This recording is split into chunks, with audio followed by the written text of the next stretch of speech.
90 రోజుల కోర్సు పూర్తి చేస్తే చాలు 100% ప్లేస్మెంట్ సపోర్ట్ తో సాఫ్ట్వేర్ జాబ్ మీ సొంతం. వెంటనే కోడ్ జ్ఞాన్ డెస్టినేషన్ ని సంప్రదించండి. నమస్కారం అలగారి రవీంద్రనాథ్ గారు. నమస్తే అండి సిరి గారు.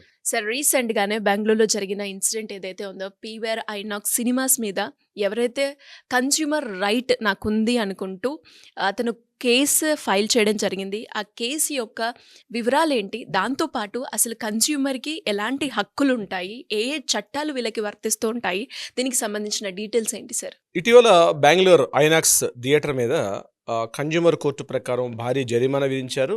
కన్జ్యూమర్ ఎవరైతే ఉన్నారో అతనికి కూడా నష్టపరిహారాన్ని ఇస్తూ అతను మానసిక క్షోభ అనుభవిస్తున్నాడని చెప్పి దానికి కూడా ఒక అమౌంట్ కట్టి అతనికి ఇవ్వడం కూడా జరిగింది బెంగళూరులో నుండి పీవీఆర్ ఐనాక్స్ థియేటర్ పైన. అసలు ఇన్సిడెంట్ ఏం జరిగింది సార్? దీనికి సంబంధించిన వివరాలు ఏంటంటే శ్రీ గారు, December 23 యాక్చువల్గా శామ్ బహదూర్ అన్నటువంటి ఒక మూవీ చూడని చెప్పి అభిషేక్ ఎంఆర్ అన్నటువంటి ఒక అడ్వకేట్ అతను ఒక మూవీకి వెళ్ళారు. అతను 4 గంటల 3 నిమిషాలకి ఆ యొక్క టికెట్ మీద ఉన్నటువంటి టైం టేబుల్ ప్రకారం 4:03కి 4 గంటల 3 నిమిషాలకి సినిమా, 6 గంటల 30 నిమిషాలకి సినిమా అయిపోవాలి యాక్చువల్గా టైం ప్రకారం.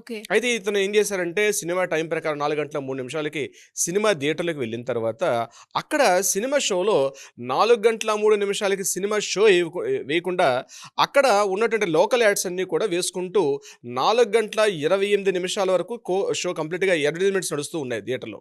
అతను ఏం చేశాడంటే ఈ అసౌకర్యానికి చాలా గురై ఇమీడియట్గా షో నుంచి బయటకు వచ్చిన తర్వాత కన్జ్యూమర్ కోర్టులో దీనికి సంబంధించి ఆయన కేసు వేశాడు.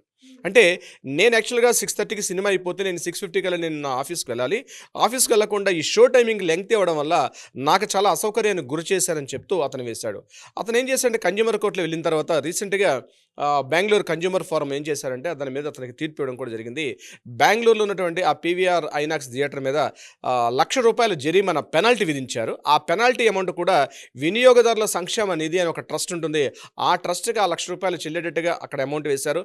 అది కాకుండా ఎవరైతే ఈ కన్జ్యూమర్ ఉన్నారో ఇతనికి నష్టపరిహారంగా ఇతనికి ఒక ₹40,000 ఇతనికి నష్టపరిహారం ఇస్తూ ఇతను పడిన మానసిక వేదన ఏదైతే ఉందో అంతసేపు అసౌకర్యానికి గురయ్యారు కాబట్టి సుమారుగా 30 నిమిషాల పాటు 28 నిమిషాలు 27 నిమిషాల పాటు మానసిక అసౌకర్యానికి గురయ్యారు కాబట్టి దానికి నష్టపరిహారంగా మరొక ₹8,000 ఇస్తూ సో ఈ ₹48 అతనికి ఇమ్మీడియట్గా ఇవ్వమని చెప్పి ఐనాక్స్ థియేటర్కి కోర్టు ఆర్డర్స్ ఇవ్వడం జరిగింది. అంటే ఇక్కడ గుర్తుపెట్టుకోవాల్సింది ఏంటంటే అతను ఏం చేశాడు, థియేటర్కి వెళ్ళిన తర్వాత 4 గంటల 3 నిమిషాలు షో అవ్వాలి.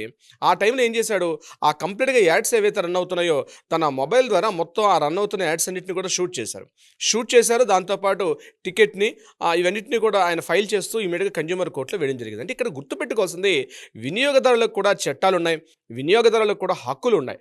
మన హక్కులకు భంగం వాటిల్లితే మనం కోర్టులను ఆశ్రయిస్తే కూడా మనకి తీర్పులు వస్తాయని చెప్పడానికి ఇది రీసెంట్గా వచ్చినటువంటి ఒక ఉదాహరణగా చెప్పుకోవచ్చు సిరి గారు. అంటే మనం కొనే ప్రతి వస్తువు మీద సబ్బు కావచ్చు, చిన్న టూత్పేస్ట్ కావచ్చు, ప్రతి చిన్న వస్తువు అంటే అది వస్తువులు కావచ్చు, సేవలు కావచ్చు. మనం ఒక హోటల్కి వెళ్ళాం, అక్కడ ఏదైనా మన అసౌకర్యానికి గురాం, అక్కడ ఏదైనా మనకి ఇబ్బంది కలిగింది, ముఖ్యంగా థియేటర్కి వెళ్తాం, సినిమా థియేటర్కి వెళ్ళేటప్పుడు అక్కడ ఉన్నటువంటి రేట్స్ కావచ్చు, ముఖ్యంగా ఆ థియేటర్ మల్టీప్లెక్స్ థియేటర్లో ఉన్నటువంటి రేట్స్ అన్నీ కూడా ఎంఆర్పి ధరల కన్నా ఎక్కువ అడిగినట్లయితే ఇమీడియట్గా మనం వాటి మీద కూడా వినియోగదారుల కోర్టుకు వెళ్ళే అవకాశం ఉంటుంది. ఏ చిన్న అసౌకర్యానికి వాళ్ళు మనకి అక్కడ మినిమం ప్రొవైడ్ చేయాలి, వాష్రూమ్స్ క్లీన్ లేకపోయినా, లేకపోతే అక్కడ వాళ్ళు వాటర్ ప్రొవైడ్ చేయలేకపోయినా ఇటువంటి మినిమం ఉంటాయి రూల్స్ అండ్ రెగ్యులేషన్స్. ఆ రూల్స్ని ప్రతి ఒక్క వినియోగదారుడు కూడా చట్టాల మీద అవగాహన ఉన్నవాళ్ళు, అదేవిధంగా వినియోగదారుల యొక్క హక్కులు కూడా తెలుసుకోవాల్సినటువంటి అవసరం కూడా ఉంది. అన్ని ₹100 మన అమౌంట్లు పెట్టి మనం సినిమా చూడడానికి వెళ్ళేటప్పుడు అక్కడ మనకి ఏ చిన్న అసౌకర్యానికి గురైనా, అంటే క్వాలిటీ లేక, ఇంకా చూడండి ఎలా చెప్తారంటే మల్టీప్లెక్స్ యొక్క దీంట్లో పిక్చర్ క్వాలిటీ ప్రాపర్గా లేకపోయినా, సౌండ్ సిస్టమ్ ప్రాపర్గా లేకపోయినా, సీటింగ్ సిస్టమ్ క్లీనింగ్గా లేకపోయినా, అక్కడ ఏమైనా కాస్త మనం వెళ్తున్న థియేటర్లో ఎలుకలు కావచ్చు, రైట్స్ కావచ్చు, లేకపోతే ఇట్లాంటి ఏమైనా బొద్దింగలు కావచ్చు, ఇట్లాంటివి ఏమైనా కనిపించినా, వీటన్నిటికీ ఏమైనా ఏ చిన్న అసౌకర్యాన్ని కలిగించినా సరే మనం ఇమీడియట్గా కన్జ్యూమర్ కోర్టుని ఆశ్రయించి మన హక్కులని మనం కాపాడుకునే అవకాశాన్ని వినియోగదారుల యొక్క కోర్టుల ద్వారా మనం పొందే అవకాశం కూడా ఉంటుంది. అంటే నాట్ ఓన్లీ మల్టీప్లెక్స్ థియేటర్స్ ఒకటే కాదు, మీరు వేరే ఏదైనా హోటల్కి వెళ్ళారు, ఆ హోటల్లో మీరు అంతంత కాస్ట్లీ హోటల్, 3 స్టార్ హోటల్, చిన్న హోటల్ కాదు, అక్కడ ఫుడ్ క్వాలిటీ బాగాలేదనుకోండి, లేదా అక్కడ మీకు ఈవెన్ వాటర్ అన్నది ప్రతి ఒక్క హోటల్లో కూడా వాటర్ ప్రొవైడ్ చేయడం అనేది చాలా ఇంపార్టెంట్. రీసెంట్గా మరొక విషయాన్ని కూడా నేను మీకు ఇందులో చెప్పే ప్రయత్నం చేస్తాను. యాక్చువల్గా వాటర్ బాటిల్ కాస్ట్ అనేది ₹20. వాటర్ బాటిల్, ఒక 1 లీటర్ వాటర్ బాటిల్ కాస్ట్ ఉంది బ్రాండెడ్లో ఉన్నటువంటి ఏవైతే ఉంటాయో 20 రూపీస్గా మార్కెట్లో ఉంటాయి. ఏవో డిఫరెంట్గా అంటే స్పెషల్ కస్టమైజ్డ్ కాకుండా రెగ్యులర్గా ఉన్న వాటర్ బాటిల్స్ కాస్ట్ అంతా కూడా 20 రూపీస్లో ఉంటుంది.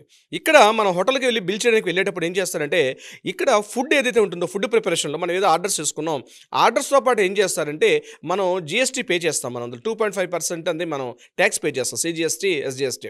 ఇక్కడ ఏం చేస్తారు, వాటర్ బిల్ తాలూకా కాస్ట్ డిఫరెంట్గా వేసి బిల్ చేయాల్సిన అవకాశం ఉంటుంది. అలా కాకుండా ఈ 20 రూపీస్ని కూడా అందులో యాడ్ చేసి దాంట్లో కూడా మళ్ళీ జిఎస్టీ తీసుకునే అవకాశం ఉంటుంది. ఇది గుర్తించుకోవాల్సిన అవసరం కూడా వినియోగదారులపైన ఉంటుందన్నమాట. సో ఎగ్జాంపుల్ ఇప్పుడు నేను చెప్పింది ఏంటంటే ఈ వాటర్ బాటిల్ కాస్ట్ అనేది డిఫరెంట్, ఎందుకంటే ఆల్రెడీ ప్యాకేజింగ్ ఐటమ్స్ మీద ఆల్రెడీ ఎంఆర్పి ఉంటుంది. ప్యాకేజ్డ్ ఐటమ్స్ అన్నీ కూడా వాటర్ బాటిల్ కావచ్చు, ఇతరత్ర ఏదైనా ప్యాకేజ్డ్ ఫుడ్ ఐటమ్స్ మీద ఇంక్లూడింగ్ ట్యాక్స్ ఆల్రెడీ ఉంటుంది దాంట్లో.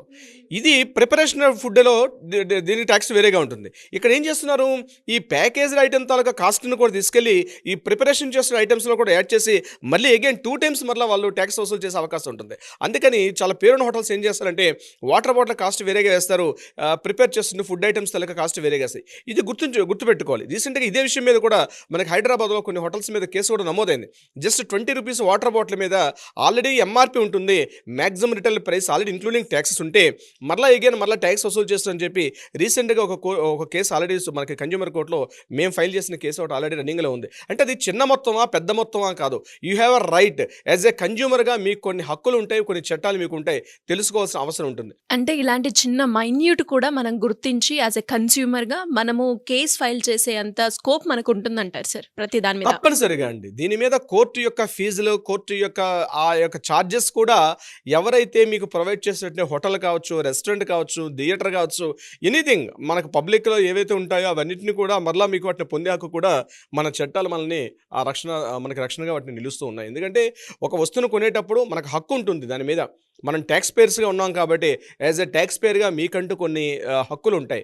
ఇప్పుడు రీసెంట్గా బెంగళూరులో మనం ఇప్పుడు చెప్పినటువంటి ఈ ఐనాక్స్ థియేటర్లో కూడా అదే ఆయన టికెట్ పే చేశారు, ఇంక్లూడింగ్ ట్యాక్స్ అన్నీ పే చేసి నేను ఎంటర్టైన్మెంట్కి వెళ్ళేటప్పుడు ఎంటర్టైన్మెంట్ ట్యాక్స్ కూడా అక్కడ కలెక్ట్ చేస్తుంటారు వాళ్ళు. నేను చేసేటప్పుడు ఇన్ టైంలో థియేటర్లో ఆ సినిమా వేయకుండా నన్ను 20 నిమిషాల పాటు అసౌకర్యానికి గురిచేసి మరలా మానసిక వేదన గురిచేసి నేను ఆఫీస్కి వెళ్ళేసరికి నా ఆఫీసర్ ద్వారా నేను అక్కడ ఇబ్బందులకు గురయ్యాను. కాబట్టి అందుకని అతను వేస్తే అభిషేక్ ఎంఆర్ గారు వేసినటువంటి అతని కేసుకి ఇమీడియట్గా స్పందించి వితిన్ 40 daysలోనే కోర్టు జడ్జిమెంట్ తీర్పు వచ్చింది. అయితే దీని మీద వల్ల వాళ్ళు అప్పీల్కి వెళ్తా ఉంటున్నారు. ఐనాక్స్ థియేటర్ వాళ్ళు అప్పీల్కి వెళ్తున్నట్టుగా ఒక న్యూస్ అయితే వచ్చింది.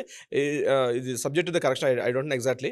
సో అంటే ఏదేమైనప్పుడు కూడా కన్జ్యూమర్ కొన్ని రైట్స్ అయితే ఉంటాయి, మన హక్కుల్ని మనం పొందాల్సిన అవసరం కూడా ఉంది మనకు ఉంది. సిరి గారు, great information sir. Thank you so much. Thank you so much అండి.